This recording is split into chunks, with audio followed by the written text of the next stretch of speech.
Короче, небольшой прикол, небольшое происшествие.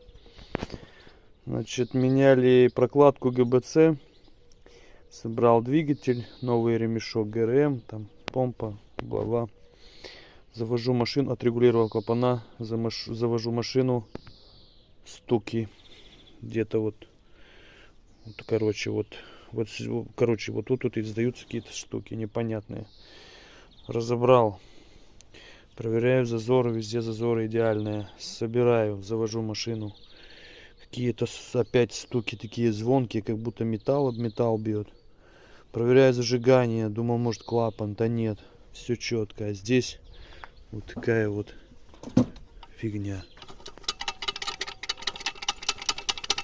Короче, что-то вот здесь внутри.